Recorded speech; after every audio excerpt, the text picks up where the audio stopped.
आज 16 फरवरी के दिन बाबा जी का डेयरी में सत्संग था। आज बाबा जी ने 1 घंटा 15 मिनट तक सत्संग फरमाया। और जब आज बाबा जी स्टेज पर आए तो पंडाल में शब्द गाया जा रहा था, जो कि अर्जन देव जी महाराज का था। शब्द था, सब किश घर में किश बाहर नाही। और ये शब्द पढ़े जाने के बाद पांचवी पातशाही श्री गुरु अर्जन देव जी महाराज की वाणी पर सत्संग फरमाया गया। वाणी थी, आद निरंजन प्रभ निरंकारा, सब में वर्ते आप निरारा। सत्संग से पहले हम आपसे ये कहना चाहते हैं कि हम अपने चैनल पर बाबा जी से संबंधित वीडियोस अपलोड करते रहते हैं। अगर आप इस प्रकार की वीडियो सुनना पसंद करते हो तो आप हमारे चैनल को ज़रूर लाइक, शेयर और सब्सक्राइब करें। अब जो सत्संग में फरमाया गया उनको हम इस वीडियो के माध्यम से आपके साथ साझा करते हैं। सत्संग की शुरुआत में फरमाया गया कि ये गुरु घर की वाणी है, और जहाँ पर श्री गुरु अर्जन देव जी हमें उस मालिक के साथ जुड़ने की प्रेरणा दे रहे हैं। आप जी फरमाते हैं कि इस वाणी के जरिए जहाँ पर आप हमें ये समझाने की कोशिश करते हैं कि हमें भक्ति किसकी करनी है और कैसे करनी है। सत्संग में फरमाया गया कि देखो, इस दुनिया में हमारा सबका कोई ना कोई इष्ट है और होना भी चाहिए। बाबा जी ने फरमाया कि देखो, हम सभी किसी न किसी की भक्ति में लगे हुए हैं। हमारा दायरा कम होने के कारण हम उस कुल मालिक को इष्ट नहीं मानते जो जुगो जुगाल से चलता आ रहा है, जिसने इस सृष्टि की रचना की है। बाबा जी ने फरमाया कि देखो, हम अभी इंसानी दायरे में हैं और हम इंसान होने के नाते आसान से आसान रास्ता खोजने की कोशिश करते हैं जिससे हम उस कुल मालिक को पा पाएं। इसके लिए हम क्या करते हैं कि जो हमारे सामने बैठा है हम उसको गुरु मानना शुरू कर देते हैं, उसको पूजना शुरू कर देते हैं। बाबा जी ने फरमाया कि देखो बेटा, जी रूहानियत नहीं है। आगे आप जी ने कहा कि देखो, आप जी शब्द की शुरुआत करते हैं कि आद निरंजन प्रभ निरंकारा, सब में वर्ते आप निरारा। आप जी ने फरमाया कि अंजन माया को कहा जाता है और निरंजन वो होता है जो माया से रहित है।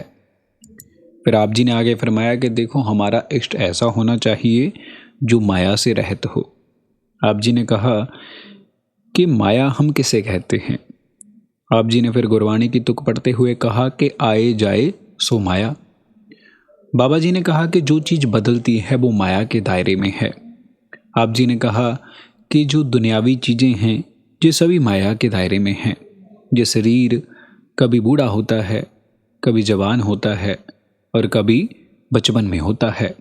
फिर आप जी ने फरमाया कि देखो, जो रूहानियत है ना, वो किसी मजहब की जायदाद नहीं है। जो प्रेम भावना से भक्ति करेगा, रूहानियत उसके पास जरूर होगी, और जो प्रेम भावना से भक्ति करता है वही रूहानी खजाने का हकदार है। फिर आप जी ने आगे फरमाया कि देखो, इंसान का स्वभाव है कि जी इस दुनिया में सब कुछ बांटता चला आया है। जब जी बचपन में था तो उसने अपने खिलौने बांटे, जब थोड़ा सा बड़ा हुआ तो अपने कपड़े बांटने शुरू किए, जब और बड़ा हुआ तो जायदादें बांटी, और जो चीज़ बांटी नहीं जा सकती थी इसने तो उस कुल परमात्मा को भी बांटने की कोशिश की। और फिर बाबा जी ने आगे फरमाया कि देखो, हमने मजहब जरूर अलग अलग बना लिए हैं पर बढ़ियाई उस एक की है। फिर आगे गुरबाणी की तुक पढ़ते हुए फरमाया गया कि हाँ तिसकी आस कर मन मेरे, जो सबका स्वामी रहा समाए। इस पर फरमाया गया कि हमें उसके साथ जुड़ना है जो सबका है, जो किसी एक खास तबके का, किसी एक खास धर्म या फिर मजहब का नहीं है, जो सबका स्वामी है, जो सबको पाल रहा है। फरमाते हैं कि हमारा तो दायरा ही बड़ा कम है। अब जी ने फरमाया कि जिसके अंतर मालिक के नाम का प्रेम और प्यार नहीं ना जागृत हुआ, वो मालिक को हासिल नहीं कर सकता।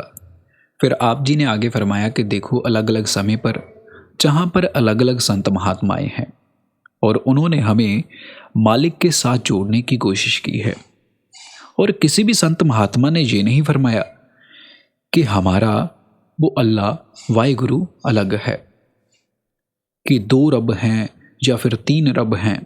सब ने यही कहा है कि वो एक मालिक है और हम उसकी अंश हैं।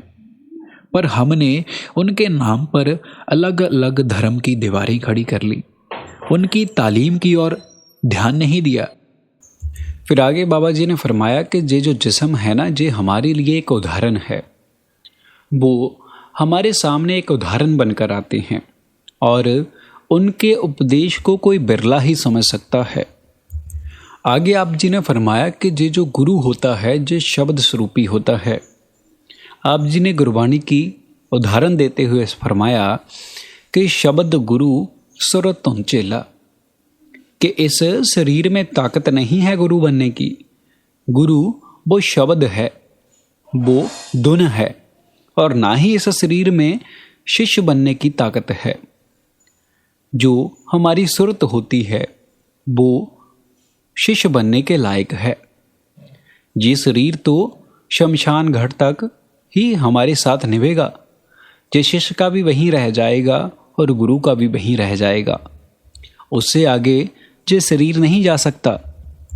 पर शुरुआत शरीर से होती है, शरीर को शरीर समझाएगा। फिर आगे बाबा जी ने फरमाया कि देखो, हम कभी कभार सोच लेते हैं कि इस जगह पर जाने पर या किसी बाबे के पास माथा टेकने से हमारा कुछ बन जाएगा। बाबा जी ने फरमाया कि ऐसे कुछ नहीं बनेगा। जब तक हम भजन बंदगी नहीं करते, जब तक हम उस शब्द के साथ नहीं जुड़ते, तब तक हमारा कुछ नहीं बनने वाला। बाबा जी ने उदाहरण देते हुए फरमाया कि शब्द कदम की रेख कटाए, शब्द शब्द से जाय मिलाए। आप जी ने फरमाया कि उस शब्द से मिलने का सिर्फ एक साधन है, वो खुद शब्द। शब्द से ही हमारे कर्म खत्म होते हैं और शब्द से ही हम शब्द में जा मिलते हैं। और फरमाया गया कि जब तक हम भजन बंदगी नहीं करते तब तक हमारे कर्म खत्म नहीं होने लगे। जब तक हम अंतर्मुख नहीं होते तब तक बात नहीं बनेगी। हमें अपनी अंतर की अवस्था के साथ जुड़ना है और उसको जानना है। आगे फरमाया गया कि देखो, परमार्थ का अर्थ क्या है। परमार्थ का अर्थ है एहसास। फिर सत्संग में नाम के बारे में बताया गया। नाम के बारे में बताया गया कि नाम एक ताकत है जिसने हम सबको पैदा किया है। इसके बारे में आप जी ने फरमाते हुए कबीर जी महाराज की शब्द की तुकली जो थी 52 अक्षर लोक तरे, सब किश इन माहें, ए अक्षर किन जाएंगे, ओ अक्षर इनमें ना हैं। फिर आगे गुरबाणी की तुक लेते हुए फरमाया कि जिस अक्षर को लैन तू आया, राम नाम संतन घर पाया। आगे आप जी ने फरमाया कि देखो, नाम है क्या। बाबा जी ने कहा कि नामे उपजे नामे बिन से।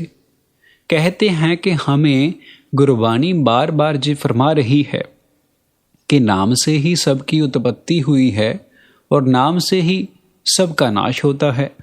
आप जी फरमाते हैं कि नाम वो क्रिएटिव पावर है जिसके सहारे ये सब कुछ चल रहा है, ये सारी सृष्टि काम काज कर रही है। फिर आप जी ने फरमाया कि देखो, सब कुछ नाम के सहारे बंधा हुआ है और संत महात्मा हमें नाम का उपदेश देने आते हैं और नाम का उपदेश देकर चले जाते हैं। इसलिए हमें नाम की कमाई करने वाले बनना चाहिए। संगत जी, इसी के साथ हमारी आज की ये वीडियो समाप्त होती है और हम अपने चैनल पर बाबा जी से संबंधित और रूहानियत से संबंधित वीडियोस अपलोड करते रहते हैं। अगर आपको इस प्रकार की वीडियो सुनना पसंद है तो आप हमारे चैनल को ज़रूर सब्सक्राइब करें।